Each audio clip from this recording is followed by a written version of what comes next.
वंदे मातरम मित्रों।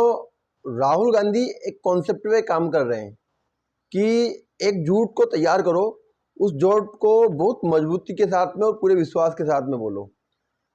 एक समय ऐसा आएगा कि जब आप उस झूठ को बार बार बोलोगे तो लोग उसको ऐसा विश्वास करने लगेंगे कि वो सच है। तो राहुल गांधी उसी कॉन्सेप्ट पर काम कर रहे हैं।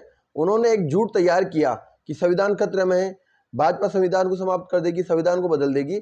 ऐसा कॉन्सेप्ट तैयार करके कांग्रेस उस एक झूठ को पूरे दमदार की तरीके से, पूरे विश्वास के साथ में और पूरी मजबूती के साथ में बोल रहे हैं। और वो उस झूठ को बार बार बोलकर यह साबित करना चाह रहे हैं कि मैं जो झूठ बोल रहा हूं इसको एक दिन दुनिया सच मान लेगी। लेकिन ऐसा नहीं है। कांग्रेस को ऐसा लग रहा था कि भाजपा की कुछ सीटें कम हुई है, पूर्ण बहुमत की सरकार नहीं बनी, एनडीए की सरकार बनी है, तो हम उसको दबा देंगे और झूठ को फैलाकर लोगों को भ्रमित करके हो सके अगली बार सरकार में हम आ जाएंगे। लेकिन भाजपा पुनः तीसरी बार भी बड़ी मजबूती के साथ में सरकार चलाएगी, अपनी पूरी नीति के साथ में, अपने नियम के साथ में, अपने सिद्धांतों के साथ में चलाएगी। इसका दृश्य हमें प्रारंभ में ही देखने को मिला है। लोकसभा अध्यक्ष ओम बिरला ने कांग्रेस के उसी काले अध्याय पर चर्चा करते हुए पूरे विस्तार से रखा, उस पर प्रस्ताव पास किया। उन्होंने भारत के उस लोकतंत्र के काले अध्याय, संविधान का जो गला घोटने का कार्य इंदिरा गांधी ने उस समय पर किया था, कांग्रेस सरकार ने किया था, उस पर लोकसभा में बोलते हुए प्रस्ताव पारित किया। और उस समय पर, उस कालखंड में जो प्रताड़नाएं झेलने वाले लोग थे, जिनकी उस समय पर मृत्यु हुई थी, उस आपातकाल के काले खंड में यातनाएं सहते हुए, उन्हें श्रद्धांजलि अर्पित करने के लिए मौन भी रखा। और पूरा उस समय पर कांग्रेस हंगामा करते हुए संसद के अंदर दिखी। हम लोकसभा अध्यक्ष जी के उस विषय को देखेंगे। 1975 में देश में आपातकाल इमरजेंसी लगाने के निर्णय की कड़े शब्दों में निंदा करता है। इसके साथ ही हम उन सभी लोगों की संकल्प शक्ति की सराहना करते हैं जिन्होंने इमरजेंसी का विरोध किया, अभूतपूर्व संघर्ष किया और भारत के लोकतंत्र की रक्षा का दायित्व निभाया। भारत के इतिहास में 25 जून 1975 के उस दिन को हम हमेशा काले अध्याय के रूप में जाना जाएगा। इस दिन तत्कालीन प्रधानमंत्री श्रीमती इंदिरा गांधी ने देश में इमरजेंसी लगाई और बाबा साहब अंबेडकर द्वारा निर्मित संविधान पर प्रचंड प्रहार किया था। भारत की पहचान पूरी दुनिया में लोकतंत्र की जननी के तौर पर है। भारत में हमेशा लोकतांत्रिक मूल्यों और वाद संवाद का समर्थन हुआ, हमेशा लोकतांत्रिक मूल्यों की सुरक्षा की, उन्हें हमेशा प्रोत्साहित किया गया। ऐसे भारत पर श्रीमती इंदिरा गांधी द्वारा तानाशाही थोप दी गई, भारत के लोकतांत्रिक मूल्यों को कुचला गया और अभिव्यक्ति की आजादी का गला घोटा गया।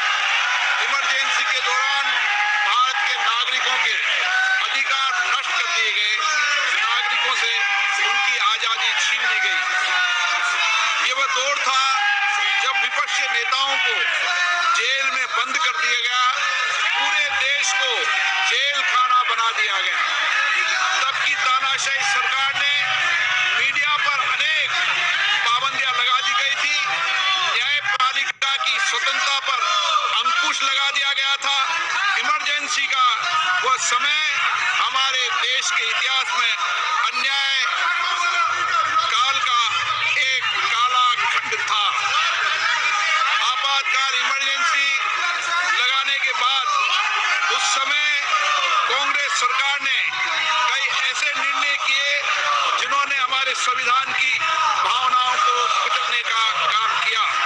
क्रूर और निर्दयी maintenance of internal security act निशा में बदलाव करके कांग्रेस पार्टी ये सुनिश्चित किया कि हमारी अदालतें निशा के तहत गिरफ्तार लोगों को न्याय नहीं दे पाए। मीडिया को सच लिखने से रोकने के लिए parliament president production of Communication Repeal Act, Press Council Repeal Act और Prevention of Publication of Objectionable Letter Act लाए गए। इस कालखंड में संविधान में 38वां, 39वां, 40वां, 41वां, 42वां संविधान संशोधन किया गया। कांग्रेस सरकार द्वारा किए गए संशोधन का लक्ष्य था सारी शक्तियां एक व्यक्ति के पास आ जाए, न्यायपालिका पर नियंत्रण हो, संविधान के मूल सिद्धांत खत्म किए जा सके। ऐसा करके नागरिकों के अधिकारों का दमन किया गया और लोकतंत्र के सिद्धांतों पर आघात किया। इतना ही नहीं, तत्कालीन प्रधानमंत्री श्री इंदिरा गांधी ने कमिटेड ब्यूरोक्रेसी और कमिटेड जुडिशरी की बात कही, जो उनकी लोकतंत्र विरोधी रवैये का एक उदाहरण है। इमरजेंसी अपने साथी ऐसे असामाजिक और तानाशाही की भावना से भयंकर चुनौतियों को लेकर आई, जिसने गरीबी, दलित और वंचितों को तबाह कर दिया। इमरजेंसी के दौरान लोगों को कांग्रेस सरकार द्वारा जबरन थोपी गई अनिवार्य नसबंदी का, शहरों में अतिक्रमण हटाने के नाम पर मनमानी का और सरकार की कुनीतियों का प्रहार झेलना पड़ा। ये सदन उन सभी लोगों के प्रति संवेदना जताना चाहता है। 1975 से 1970 कालाखंड अपने आप में एक ऐसा कालाखंड है जो हमें संविधान के सिद्धांतों, संघीय ढांचे और न्यायिक स्वतंत्रता के महत्व को याद दिलाता है। ये कालखंड हमें याद दिलाता है कैसे उस समय हम सभी पर हमला किया गया, क्योंकि जिनकी रक्षा आवश्यक है। ऐसे समय में जब आपातकालीन इमरजेंसी के 50वें वर्ष में हम प्रवेश कर रहे हैं, ये 18वीं लोकसभा बाबा साहब अम्बेडकर द्वारा निर्मित संविधान को बनाए रखने, इसकी रक्षा करने और इसे सुरक्षित रखने की अपनी प्रतिबद्धता को दोहराती है।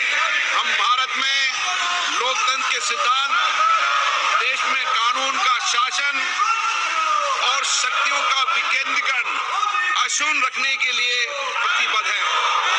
हम संवैधानिक संस्थाओं में भारत के लोगों की आस्था और उनके अभूतपूर्व संघर्ष, जिनके कारण इमरजेंसी का अंत हुआ और एक बार फिर संवैधानिक शासन की स्थापना हुई, उनकी सराहना करते हैं। 1975 में आज 26 जून के दिन ही देश इमरजेंसी की कूट सत्याओं का सामना करते हुए उठा था। 1975 में आज ही के दिन कैबिनेट ने इमरजेंसी का पोस्ट फैक्टो रेक्टिफिकेशन किया था। इस तानाशाही और असंवैधानिक निर्णय पर मोहर लगाई थी। इसलिए हमारी संसदीय प्रणाली अनगिनत बलिदानों के बाद मिली दूसरी आजादी के प्रति अपनी प्रतिबद्धता को दोहराने के लिए आज के प्रस्ताव किया जाना आवश्यक है। अब हम ये जानते हैं कि हमारी युवा पीढ़ी लोकतंत्र के इस काले अध्याय के बारे में जरूर जानना चाहिए। इमरजेंसी के दौरान गैर कानूनी गिरफ्तारियां, सरकारी प्रताड़ना के चलते अनगिनत लोगों को यातनाएं सहनी पड़ी थी। उनके परिवार उनको असमित कष्ट उठाना पड़ा था। इमरजेंसी ने भारत के कितने नागरिकों का जीवन तबाह कर दिया था, कितने लोगों की मृत्यु हो गई थी। इमरजेंसी के इस कालेखंड में कांग्रेस की तानाशाह सरकार के हाथों अपनी जान गंवाने वाले भारत के ऐसे कर्तव्यनिष्ठ और देश में प्रेम करने वाले नागरिकों की स्मृति में हम सब 2 मिनट का मौन रखते हैं।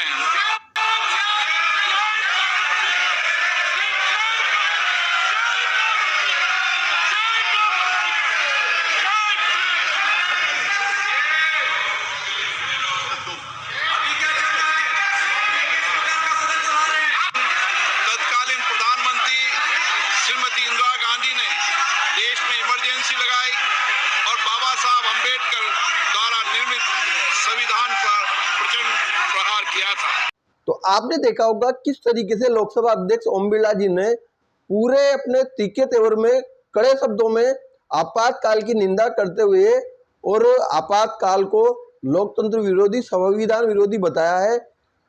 किस तरीके से जब ओम बिरला जी आपातकाल के विषय में अपना विषय रख रहे थे, प्रस्ताव के बारे में बोल रहे थे और वो कह रहे थे कि इस विषय को आने वाली पीढ़ी को और युवाओं को जानना हो सके, उस समय पर जब कांग्रेस वहां पर इसका विरोध कर रही थी, तब एक रोचक स्थिति देखने को मिली कि जो कांग्रेस इंडी गठबंधन बनाकर मोदी सरकार को समाप्त करना चाह रही थी, मोदी सरकार का विरोध कर रही थी, वो कांग्रेस अलग थलग पड़ती हुई दिखी, क्योंकि आपातकाल के उस काले कालखंड में यातनाएं झेलने वाली बहुत सारी पार्टियां, बहुत सारे नेता ऐसे थे जो आज इंडी गठबंधन में कांग्रेस के साथ है। तो उन्होंने भी उस आपातकाल के कालखंड के विरोध में लोकसभा स्पीकर ओम बिरला जी का साथ दिया। जब उन्होंने मौन धारण करने के लिए बोला, तब इंडी गठबंधन के बहुत सारे सहयोगी पार्टियां, वो सहयोगी नेता भी खड़े होकर उन्होंने मौन धारण किया। तो वहां पर भी कांग्रेस अलग थलग पड़ते हुए दिखी।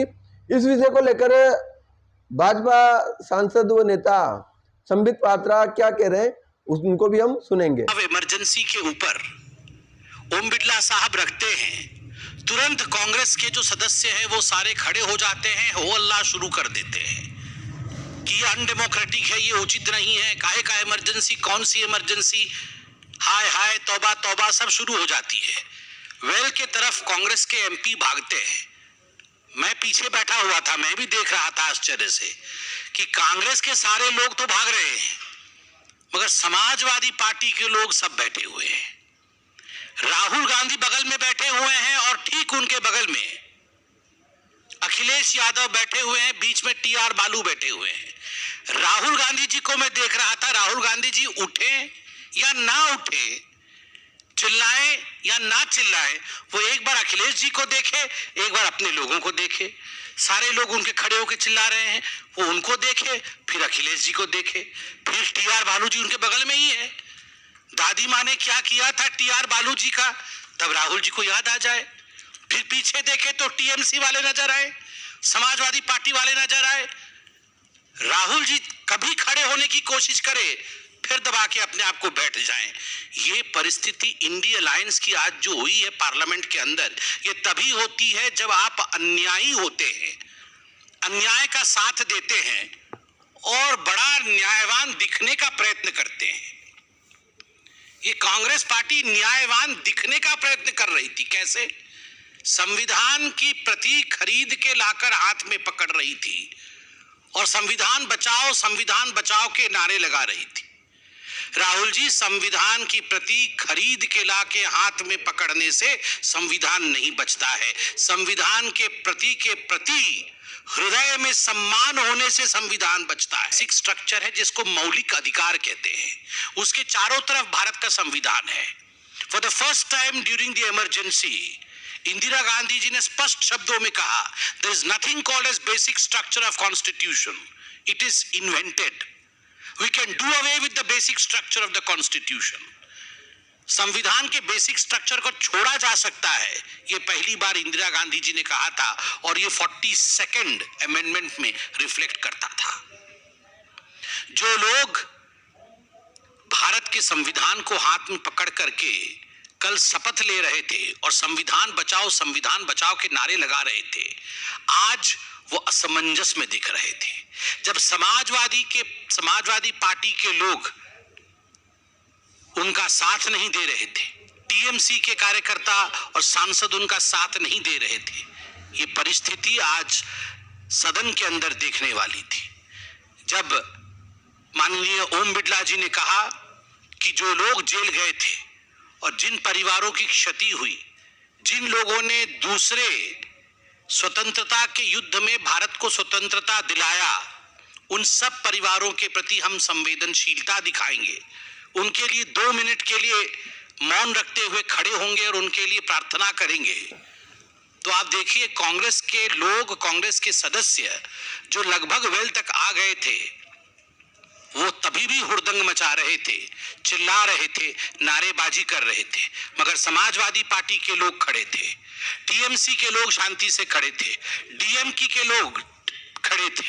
इन सब को खड़े देख राहुल गांधी को भी अंततोगत्वा खड़ा होना ही पड़ा, असमंजस में कि करूं भी तो क्या करूं।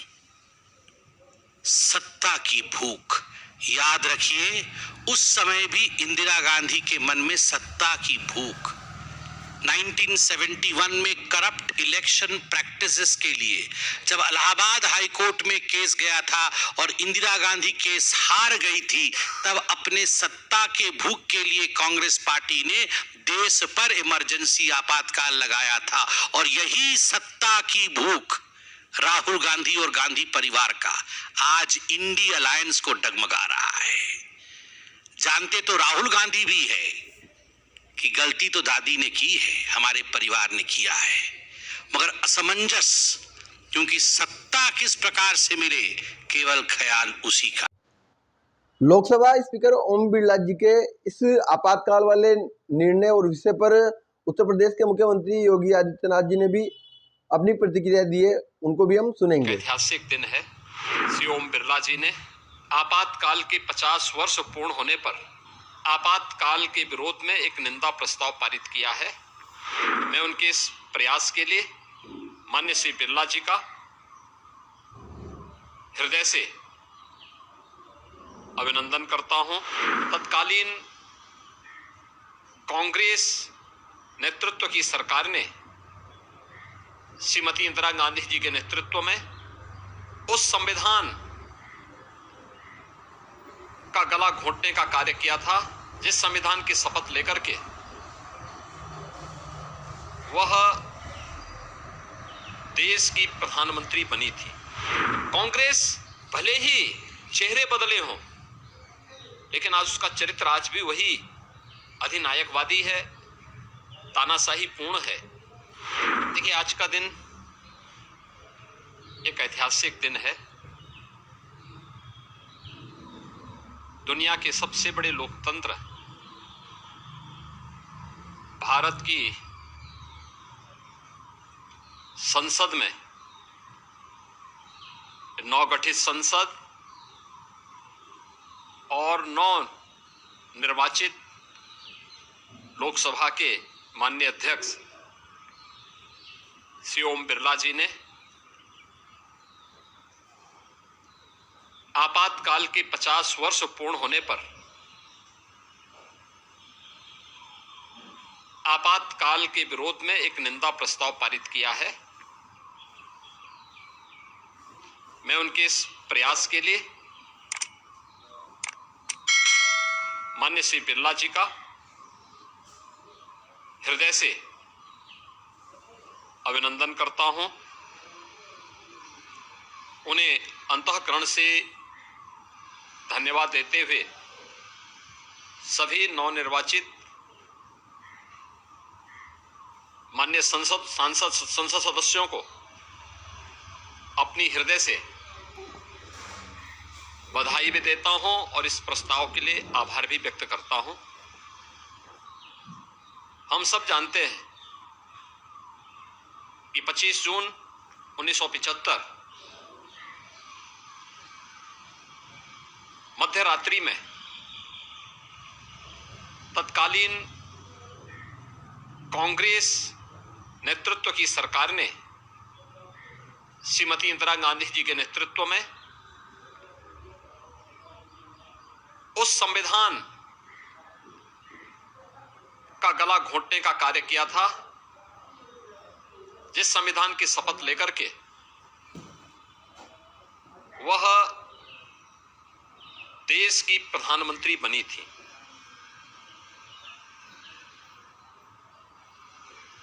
यह न केवल संविधान का गला घोंटने का उनकी कुत्सित प्रयास थे, बल्कि एक प्रकार से लोकतंत्र की हत्या करने का प्रयास था। 50 वर्ष बीतने के उपरांत कांग्रेस के इस काले कारनामों को जनता तक पहुंचाना आवश्यक है। आज भारत की संसद ने वही कार्य किया है, क्योंकि कांग्रेस का वर्तमान नेतृत्व जिस तरीके से देश की जनता को गुमराह कर रहा था, संविधान के नाम पर, आरक्षण समाप्त करने के नाम पर, इसके लिए उनके काले कारनामों से देश की जनता को अवगत कराना अत्यंत आवश्यक है। और आज भारत की संसद ने वही ऐतिहासिक कार्य किया है। कांग्रेस भले ही चेहरे बदले हों, लेकिन आज उसका चरित्र आज भी वही अधिनायकवादी है, तानाशाही पूर्ण है। लोकतांत्रिक मूल्यों और संवैधानिक संस्थाओं पर आज भी उसका विश्वास नहीं है, और इसीलिए भारत की हर संवैधानिक संस्था को कटघरे में खड़ा करना, भारत के बाहर जाकर के भारत के लोकतंत्र पर, भारत की चुनाव की प्रक्रिया पर प्रश्न खड़ा करना इनकी फितरत बन चुकी है। कौन नहीं जानता है कि कांग्रेस ने संविधान लागू होने से लेकर के 2014 तक 75 बार भारत के संविधान में संशोधन किए। कौन नहीं जानता है कि अनुच्छेद 356 का दुरुपयोग करते हुए 90 बार कांग्रेस ने विभिन्न राज्यों की सरकारों को, लोकतांत्रिक तरीके से चुनी गई सरकारों को बर्खास्त करने का काम किया था। कौन नहीं जानता है कि अपने राजनीतिक स्वार्थों के लिए कांग्रेस ने देश की अखंडता के साथ खिलवाड़ किया, और कांग्रेस के इन काले कारनामों की एक लंबी फेहरिस्त में आपातकाल भी आता है।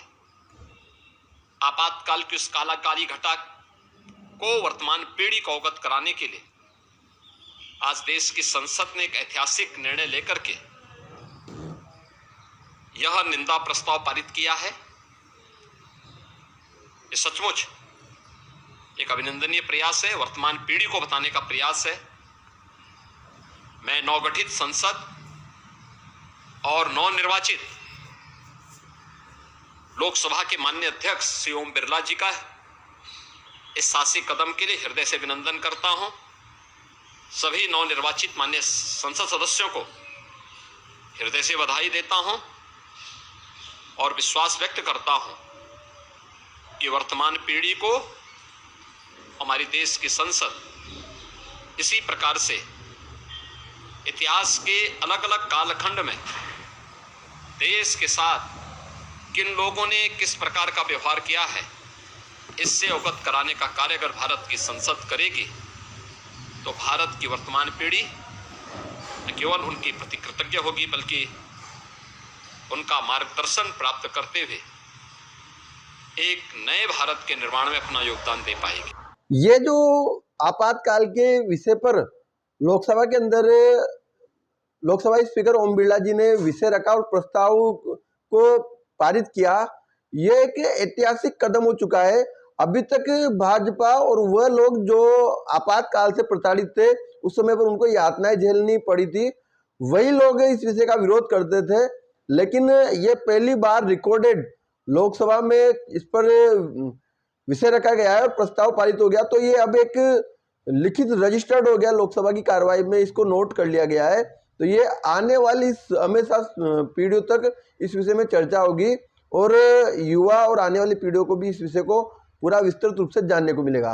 मित्रों, निश्चित रूप से 25 जून 1975 को स्वयं की सत्ता को बचाने के लिए, परिवारवाद की राजनीति को बचाए रखने के लिए इंदिरा गांधी ने किस तरीके से संविधान का गला घोटकर लोकतंत्र की हत्या करने का कार्य उस समय पर किया था, ये बहुत ही जघन्य अपराध, वो लोकतंत्र के लिए काला अध्याय, भारतीय लोकतंत्र भारत के लिए एक काला अध्याय, कालखंड कह सकते हैं। इस विषय का जितना विरोध करें उतना कम है। निश्चित रूप से इस विषय पर चर्चा और इस विषय की जानकारी आने वाली पीढ़ियों को मिलना अति आवश्यक है। लोकसभा अध्यक्ष जी का ये बहुत ही सराहनीय फैसला और कदम रहा है। निश्चित रूप से आने वाली पीढ़ियों को इस विषय को लेकर जानकारी और जागरूकता मिलती रहेगी। मित्रों, उम्मीद है आज की यह विषय और वीडियो आपको अच्छी लगी होगी। आप इस विषय को अपने मित्रों तक भी पहुंचाना चाहते हैं तो इस वीडियो को अधिक से अधिक शेयर करें और जो चैनल पर नए उनसे आग्रह है वो हमारे चैनल सत्य प्रथम को सब्सक्राइब करें। वंदे मातरम। भारत माता की जय।